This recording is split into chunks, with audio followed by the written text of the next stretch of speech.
Mi mamá dijo que me había reservado un billete de tren para un fin de semana de chicas para sanar. Pero en la estación, mi hermano me entregó 2 cochecitos.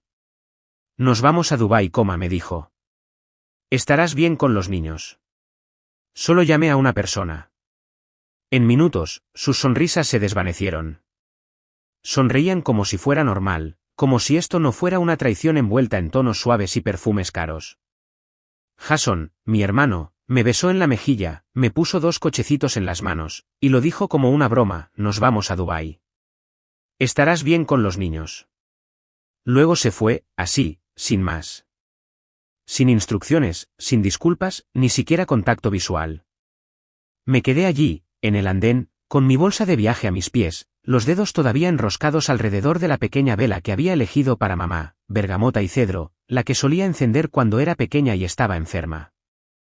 Pensé que quizás volveríamos a hablar así, en silencio, lado a lado. Quizás finalmente vería que no estaba rota, solo magullada. Pero ni siquiera entró en la estación. Saludó desde el coche, con su bolso de diseño en el regazo. «Eres una salvavidas», gritó por la ventana abierta. «Te enviaré un mensaje más tarde». De todos modos, necesitabas la distracción. No hablé, no lloré, solo asentí. Los 2 niños, mi sobrina y mi sobrino, me miraron, confundidos pero confiados. Uno de ellos tenía los dedos pegajosos, el otro estaba medio dormido. No sabían lo que acababa de pasar, pero yo sí. Me llamo Lauren Michei. Tengo 38 años, y hasta ese momento, pensaba que el duelo me había vuelto invisible. Resultó que me había vuelto útil. Lo suficientemente útil como para cargar con las decisiones de otras personas. Lo suficientemente útil como para ser abandonada en una estación de tren con los hijos de otra persona, mientras las personas que decían quererme se subían a un avión en busca de lujo y silencio. Y creo que asumieron que yo también me quedaría en silencio. Que cargaría con el peso, como siempre. ¿Qué haría lo que me dijeran? Porque eso es lo que hacen las hijas calladas, ¿verdad? Pero no sabían que tenía un número en mi teléfono que nunca habrían adivinado, un nombre que ya no decían en voz alta: Camille Al, la exesposa de Jason, la madre de estos niños, la mujer de la que decían que los había abandonado. Nunca la había marcado antes, pero ahora, sosteniendo la mano de su hijo y la manta de su hija, llamé. El teléfono sonó una vez, luego 2. Ni siquiera sabía si contestaría. Solo tenía el número porque lo había guardado discretamente el día que fue borrada de cada marco de fotos en la casa de mamá. Contestó al tercer timbre. Su voz era cautelosa, baja. Me presenté despacio. Camille, soy Lauren. Hubo una larga pausa. Oí algo en su garganta, como el aire contenido demasiado tiempo. Dijo mi nombre de vuelta, una vez, con cuidado. Lauren Michei. De la familia. Esa palabra golpeó fuerte. Familia. La misma familia que le dijo a todo el mundo que Camille se había marchado, que se había vuelto loca después del divorcio, que no podía manejar la maternidad. Pero la versión que obtuve de Camille esa noche fue diferente. Habló despacio, como alguien que no había dicho esa verdad en voz alta en años. Jason había solicitado la custodia de emergencia mientras ella estaba en el hospital, recuperándose de un colapso. Había presentado documentos falsos ante el tribunal, incluso ante inmigración. ¿Y mamá? Mamá lo había apoyado en todo, escribiendo cartas en las que llamaba a Camille inestable, peligrosa, no apta. Le dijeron al mundo que me fui, dijo Camille, con la voz quebrándose, pero la verdad es que me empujaron fuera. El dolor en su voz no era dramático. Era algo más silencioso, más antiguo, como una puerta que había estado cerrada demasiado tiempo. Le dije que los niños estaban conmigo. ¿Seguros? Hubo un silencio.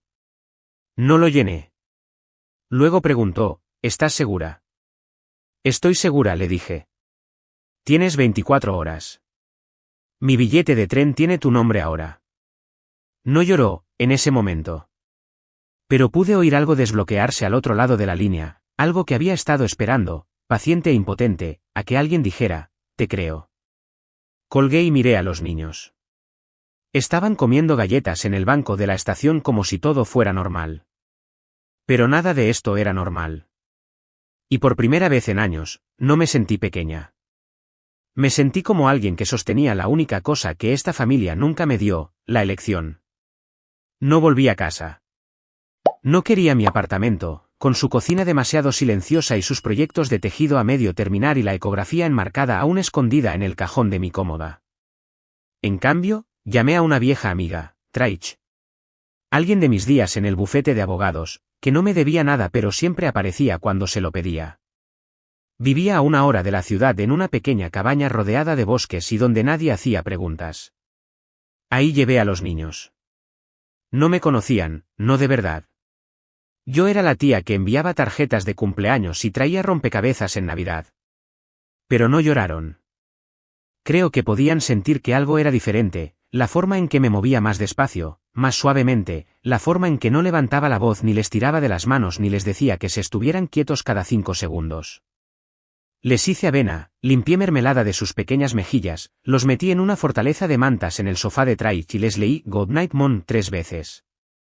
Y cuando finalmente se durmieron, su respiración ligera y constante, me senté al borde del sofá y dejé que el silencio se espesara a mi alrededor.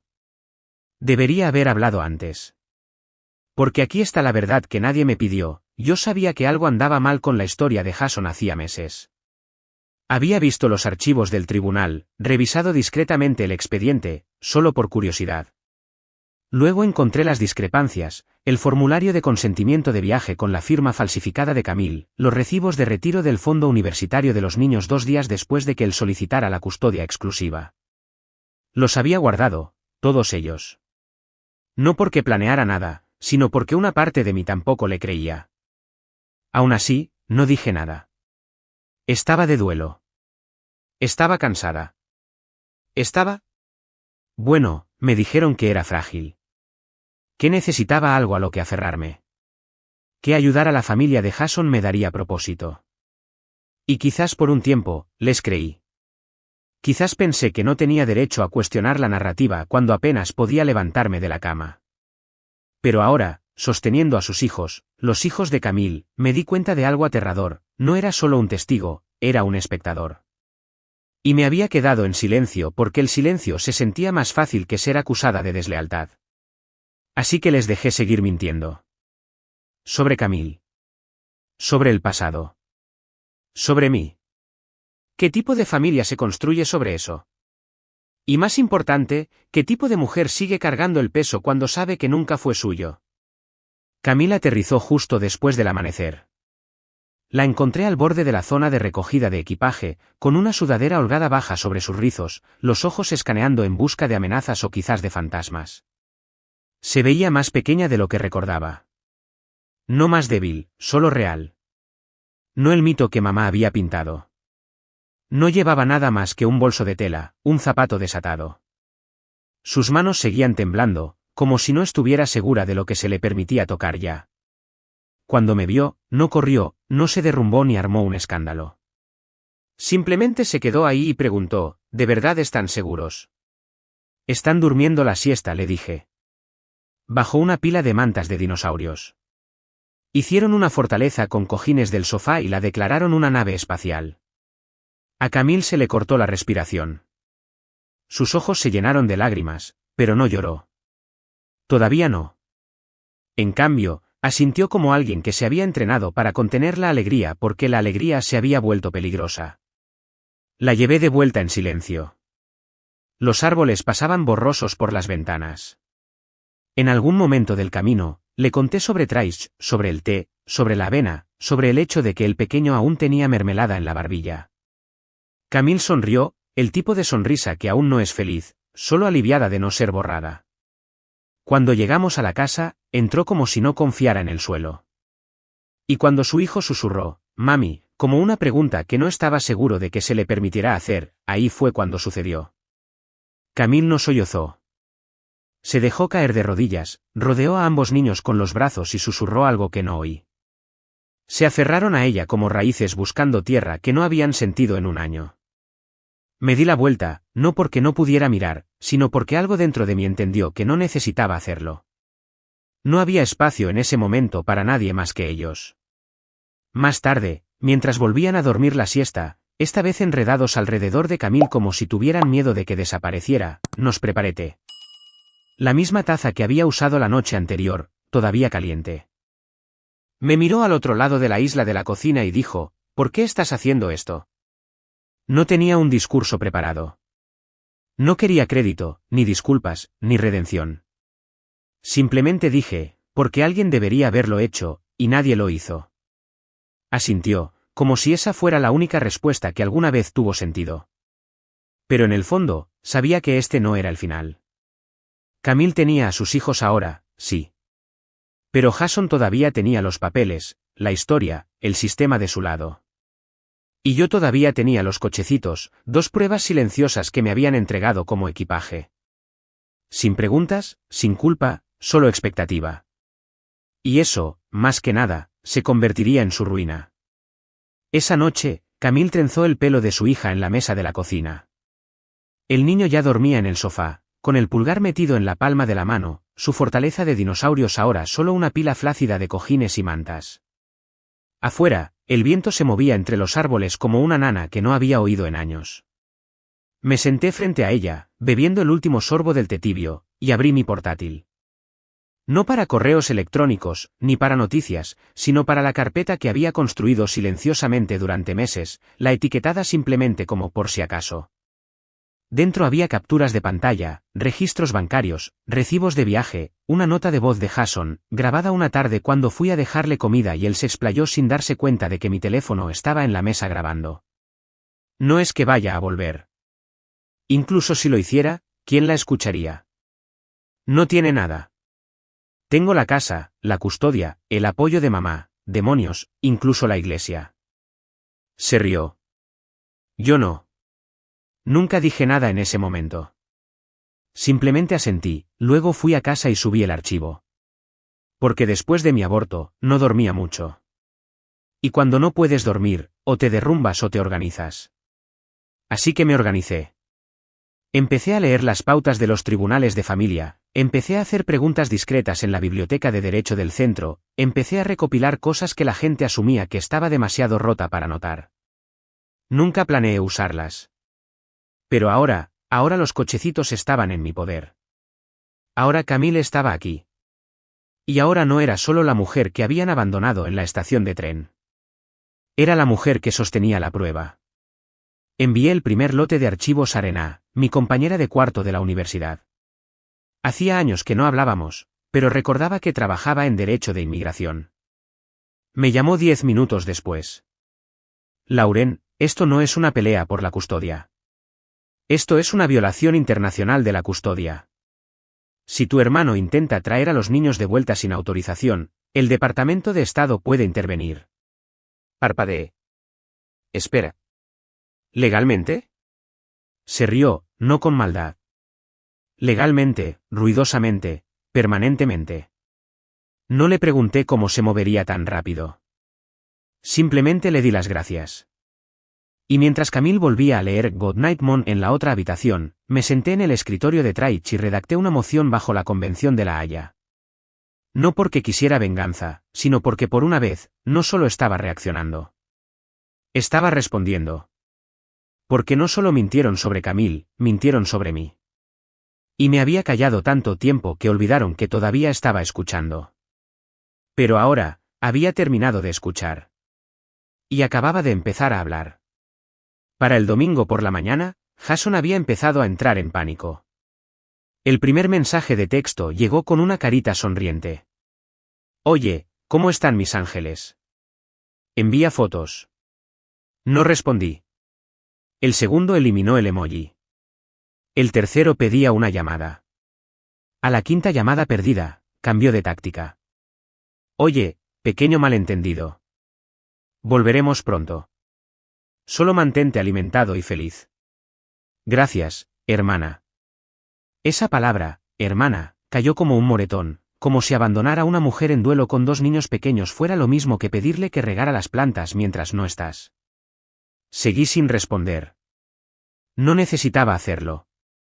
La abogada de Camille ya había presentado una solicitud de custodia de emergencia. Inmigración había congelado el regreso de Jason hasta la audiencia.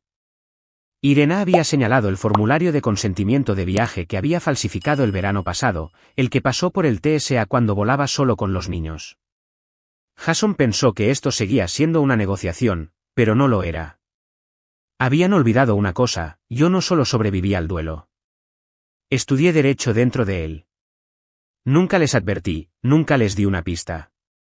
Los dejé cavar el hoyo ellos mismos. Simplemente les entregué la pala. Para el lunes, intentó llamarme por FaceTime. Llamaba desde la azotea de algún hotel de lujo en Dubái, bebiendo, con fuegos artificiales floreciendo detrás de él. ¿Dónde están los niños? Mamá dice que no ha sabido nada. Miré la pantalla. Parecía tan engreído, tan seguro. Están con su madre, dije en voz baja. Parpadeó. ¿Qué? Camille los tiene. Legalmente. Se rió, demasiado fuerte, demasiado rápido. Estás faroleando. No lo estoy. Y no te recomendaría intentar volar a casa la semana que viene. Maldijo, luego amenazó, luego suplicó. ¿Crees que esto te convierte en una especie de heroína? No, dije. Me convierte en una tía que ya no tiene miedo del silencio. Y colgué. Esa noche, Ellen apareció en mi apartamento. Sin previo aviso, sin llamar a la puerta. Simplemente con la máscara de pestañas corrida por las mejillas y la voz temblorosa. ¿Destruiste esta familia? La dejé hablar. Dijo que era ingrata, que Jason había trabajado muy duro, que la había avergonzado delante de todos, que no podía entender los sacrificios que ella había hecho por esa familia. Luego lo dijo, suave pero cortante: ni siquiera has tenido un hijo propio. Eso dolió más que todo lo demás. Pero no lloré. No grité. Simplemente la miré y dije: tú no querías una hija. Querías una asistente. Abrió la boca, pero no salieron palabras. Porque por primera vez, no era yo la que se quedaba sin saber qué decir. La moción de custodia apareció en los titulares de nuestro periódico local. No porque Jason fuera importante, no lo era, sino porque la historia era demasiado extraña para ignorarla. Padre abandona a sus hijos con su hermana en duelo en la estación de tren mientras vuela a Dubái. Ese era el titular. Pero el subtexto era más fuerte: ¿cómo se atrevía a defenderse? Mi bandeja de entrada se inundó. Primos con los que no hablaba hacía años, tías que una vez me abrazaron en funerales. Algunas escribieron: hiciste lo correcto. No tenía idea de lo que estabas pasando. Otras eran más familiares: humillaste a tu madre. Esto podría haberse manejado en privado. Pero yo no estaba avergonzada. Ya no me escondía. Porque lo que nadie, ni siquiera Ellen, parecía entender era esto: hace 6 meses, me senté en el suelo de mi baño con un bote de pastillas en una mano y el silencio en la otra. No porque no quisiera vivir, sino porque vivir se sentía como gritar en una casa vacía donde nadie venía a ver cómo estaba, nadie respondía a mis llamadas, nadie preguntaba cómo me encontraba después de la visita al hospital, después del procedimiento. Simplemente dijeron que necesitaba propósito. ¿Y sabes quién finalmente me llamó? Rená, mi vieja compañera de cuarto de la universidad. La que llamaban demasiado ruidosa, demasiado liberal, demasiado ambiciosa en su carrera. Contestó al primer timbre. Y cuando le conté todo, la estación de tren, los cochecitos, el silencio, dijo: tu hermano violó una orden de custodia internacional. Parpadeé. Espera. ¿Legalmente? Legalmente, ruidosamente, permanentemente, dijo. Si intenta traerlos de vuelta sin autorización, el Departamento de Estado puede intervenir. Y lo hicieron. De repente, Jason no era solo un mal padre. Era un riesgo. No podía volar a casa sin un proceso formal de autorización. Ni siquiera podía ver a sus hijos hasta la próxima fecha del juicio. Mamá entró en modo defensa total: almuerzos de la iglesia, amigas de la asociación de padres, círculos de caridad. Empezó a manipular la historia. Dijo que yo era inestable, que me había descontrolado desde el aborto, que había tenido que tomar el control por mi propio bien. Pero lo que tiene la verdad es que, una vez que sale, no se queda callada. Una mujer llamada Cynthia, una de las amigas más antiguas de Ellen, me envió un mensaje privado. Tu madre está diciendo muchas cosas, pero la conozco desde hace demasiado tiempo. Sé cómo es el control. Y ahí fue cuando me di cuenta de que no solo intentaban silenciarme, intentaban reescribirme. Por la noche, mientras los niños dormían con las piernas enredadas y Camille doblaba bodies en pequeñas pilas ordenadas, nos sentamos lado a lado en el suelo de la sala de estar, con el portátil abierto entre nosotras. Había carpetas, notas de voz, capturas de pantalla, hilos de correo electrónico donde mamá le decía a Jason que se moviera rápido, que sacara a Camille antes de que se volviera inteligente. Fotos de los niños en la estación de tren, comiendo galletas del suelo, sin asiento de coche a la vista. Y había un nombre que había estado guardando, una mujer a la que nunca vieron venir, Melinda, la prima de Camille, defensora de menores designada por el tribunal. El tipo de mujer que podía indultar al océano en una sala de tribunal simplemente aclarándose la garganta.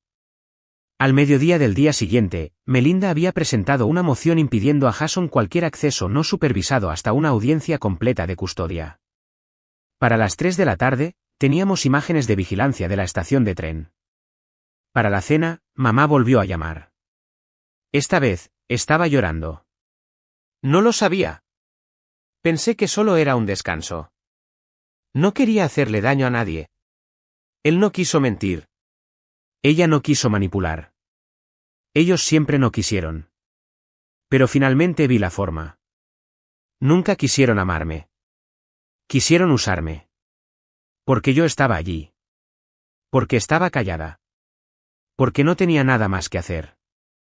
Empacaste a mi hermano para Dubái, le dije, y me entregaste 2 niños pequeños como si fuera un favor. Hubo silencio. Luego su voz, quebradiza. Porque no tenías nada más que hacer. Casi me reí. El duelo, la terapia, el esfuerzo por volver a sentirme un ser humano. Para ella, eso era nada. Pero ahora tenía la única cosa que nunca esperaron, poder. No sobre ellos, sino de ellos. No levanté la voz. No necesitaba hacerlo. Simplemente presenté los documentos finales. Y cuando llegó la fecha del juicio, Camille entró vestida de azul marino, con una carpeta llena de recibos y fotos en las manos. Me senté detrás de ella, de negro. No de luto. Me vestí de negro para que supieran que la mujer que creyeron haber enterrado nunca murió. El juez apenas miró a Jason. El viaje a Dubái, la documentación falsa, el abandono público, todo terminó antes de empezar. A Camille se le concedió la custodia legal y física completa. A Jason se le ofreció una visita supervisada limitada pendiente de clases para padres. No me miró, simplemente miró al suelo como si también lo hubiera traicionado. Afuera de la sala del tribunal, Camille se giró hacia mí y susurró, «Me salvaste». Negué con la cabeza. «No», le dije. «Nos salvamos mutuamente». Y lo decía en serio. Esa semana, mi madre me envió una invitación por correo. Grabado en oro, sobrepesado, como si significara algo. Cena familiar. Domingo a las 6. Vamos a sanar. No fui. Ese domingo, estaba en el parque con Camille y los niños, empujando cochecitos y riéndome hasta que me dolían las mejillas. Compramos limonada a 2 niños con un puesto torcido y compartimos patatas fritas de una bandeja de papel. Sanar no necesitaba una mesa de cena organizada por las personas que me rompieron. Necesitaba límites. Necesitaba verdad. Más tarde ese mes, Camille se mudó a un lugar al otro lado de la ciudad, lo suficientemente cerca para visitarnos. Jason volvió a los tribunales, esta vez por fraude fiscal. Resultó que el hombre que dejó a sus hijos en una estación de tren había dejado otros líos también. ¿Y mamá? Nunca se disculpó. Pero sí llamó una noche, en voz baja y cansada. De verdad que no vas a volver, ¿verdad? No grité. No lloré. Simplemente dije, me dijiste que era frágil, mamá. Pero resulta que soy a prueba de fuego. Y colgué. No por enfado, por respeto a mí misma. Porque a veces la venganza no parece rabia. A veces parece dejar de ser el pegamento, y nunca ofrecerte a unirlos de nuevo. Semanas después, recibí una tarjeta por correo. Un dibujo hecho con ceras, 2 figuras de palo cogidas de la mano. Una etiquetada mamá, la otra señorita Lauren escrito debajo con letras azules torcidas. Gracias por encontrar a mi mami y eso. Eso fue el cierre. No la sentencia del tribunal. No los titulares. Ni siquiera el último mensaje de voz. Simplemente un niño, seguro, amado, y finalmente escuchado. Porque al final, la mayor venganza es no convertirse en ellos.